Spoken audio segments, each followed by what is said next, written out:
Hi everyone, this is me Mohammed Aryan and you are watching Learn English with Aryan.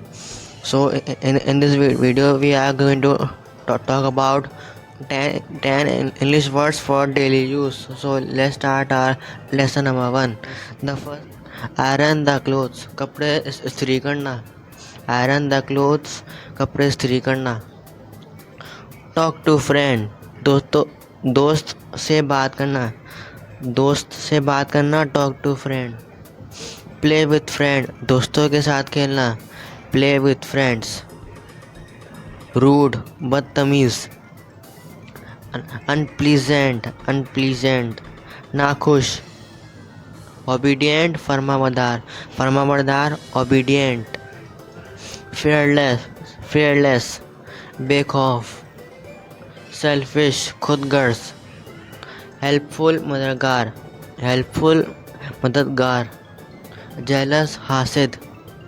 So that's it for today's lesson. See you in the next one. Thanks for watching.